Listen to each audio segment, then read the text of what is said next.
Halo semuanya, kira-kira ada yang tahu nggak nih, siapa aja tokoh-tokoh yang ada di sini? Oke, disimpan dulu jawabannya. Jadi di sini kita akan belajar mengenai teori kepribadian. Teori kepribadian dibagi menjadi 3 aliran, yang pertama psikodinamika, yang kedua humanistik, dan yang ketiga behaviorisme. Psikodinamika merupakan interaksi antara pikiran, perasaan, dan perilaku manusia.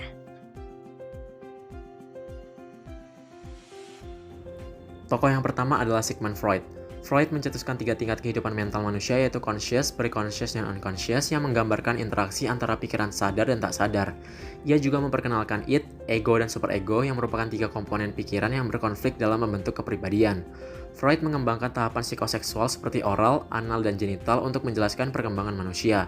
Selain itu, ia juga merumuskan 8 mekanisme pertahanan diri seperti represi dan sublimasi sebagai cara individu menghadapi tekanan batin. Pemikirannya menjadi dasar teori psikodinamika yang mempengaruhi tokoh lain seperti Adler dan Jung. Selanjutnya adalah tokoh Alfred Adler.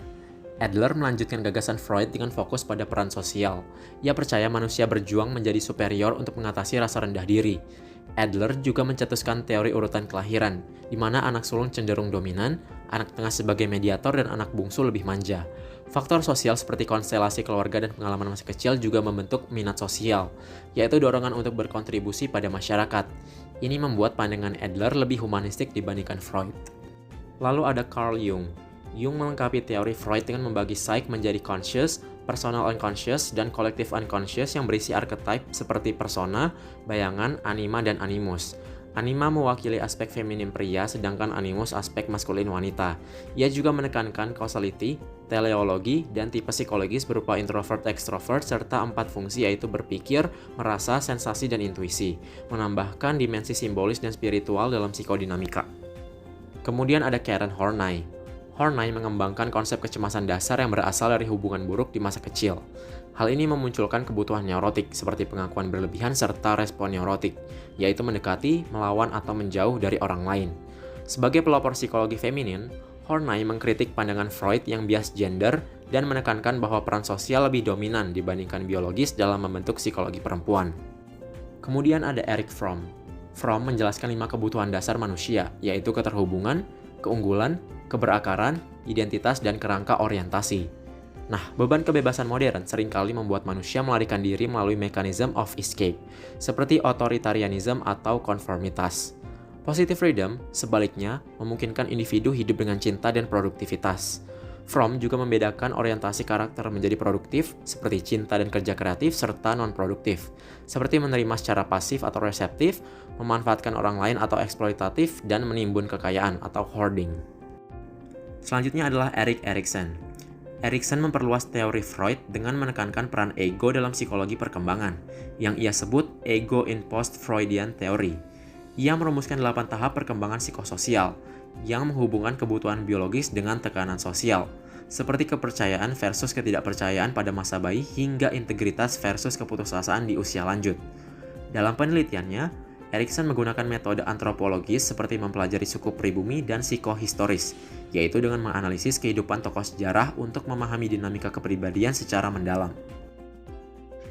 Selanjutnya aliran humanistik. Aliran ini berbicara tentang potensi individu untuk mencapai aktualisasi diri dan menekankan pentingnya pengalaman subjektif. Ada 4 tokoh. Yang pertama Abraham Maslow, yang membahas bahwa kebutuhan manusia digolongkan menjadi 5 dan harus dipenuhi secara berurutan dari yang dasar hingga yang paling tinggi. Ini disebut sebagai hierarki kebutuhan. Selain itu, Maslow juga membahas aesthetic needs, yang merupakan keinginan akan keindahan dan keseimbangan. Ada juga cognitive needs, yang berarti pengetahuan dan pemahaman yang mencerminkan rasa ingin tahu dan kebutuhan intelektual manusia.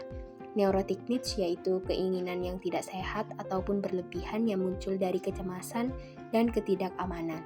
Serta ada self-actualization, yang merupakan puncak dari hierarki Maslow. Jadi individu ini berusaha untuk menyadari potensi diri mereka dan mencari pertumbuhan dan pengalaman puncak dalam hidup.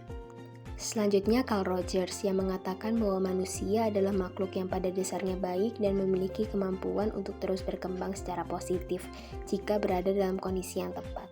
Selain itu, Carl Rogers juga membahas psikoterapi yang terkenal yaitu terapi berpusat pada klien, dan The Person of Tomorrow yang mengacu pada individu dapat mencapai potensi penuh mereka melalui aktualisasi diri yang autentik dan sesuai dengan nilai-nilai pribadi. Serta dengan dukungan yang tepat, individu dapat mengatasi hambatan internal untuk mencapai kesejahteraan psikologis. Selanjutnya, Rollo May membicarakan mengenai eksistensialisme yang mengharuskan individu untuk terus bertanggung jawab dalam menciptakan makna hidup di tengah ketidakpastian dan kesadaran akan kematian. Melihat kecemasan sebagai reaksi dari keterbatasan manusia yang dapat memicu pertumbuhan pribadi. Dalam konteks care, love, and will, manusia harus memiliki hubungan yang tulus serta keberanian untuk menghadapi tantangan hidup. Kebebasan juga diperlukan untuk menciptakan jalan hidupnya sendiri dan akan ada konsekuensi di dalamnya.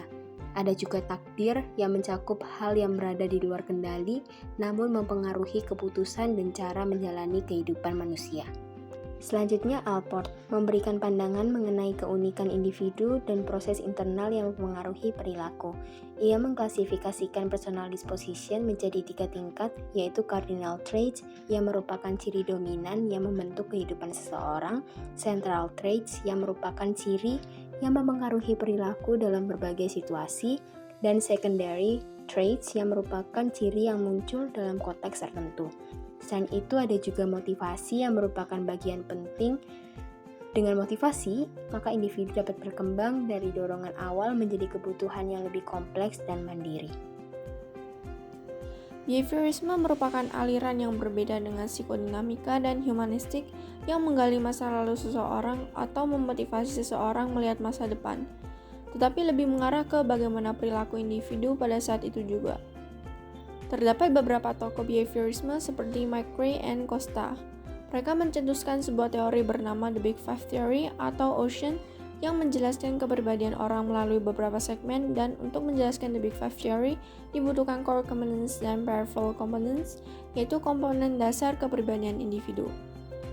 Selain itu ada juga Eysenck yang berpendapat bahwa kepribadian terdiri dari extroversion, neuroticism, dan psychoticism. Teori ini yang kemudian mempengaruhi McRae and Costa untuk mengembangkan The Big Five Theory. Ada juga seperti Factor Theory, Biological Basis of Personality, Measuring Personality, dan Personality as a Predictor, yang menjadi gagasan dari Eysenck. Skinner juga merupakan tokoh dari behaviorisme yang menjelaskan operant conditioning dengan memberikan stimulus reinforcement untuk meningkatkan perilaku dan punishment untuk menghilangkan perilaku. Terakhir ada Bandura. Bandura berpendapat bahwa manusia dapat mempelajari sesuatu baik dari pengalaman masa lalu ataupun mempelajari dengan mengobservasi tindakan orang lain. Selain itu ada juga gagasan seperti triadic reciprocal causation, human agency, self-regulation, dan juga dysfunctional behavior. Nah, gimana nih setelah mendengarkan penjelasan dari Muhammad Afrizal, Dalida Yahwe, dan Karissa Ahafia? Kayaknya udah makin kenal lah ya sama tokoh-tokoh teori kepribadian dan aliran-alirannya. Ada berapa ya tadi alirannya? Bener banget, alirannya ada 3, yaitu psikodinamika, humanistik, dan behaviorisme. Oke teman-teman, terima kasih banyak ya. Jangan lupa like dan share ke semua teman-teman kalian. Yuk kita belajar bersama. Bye semuanya.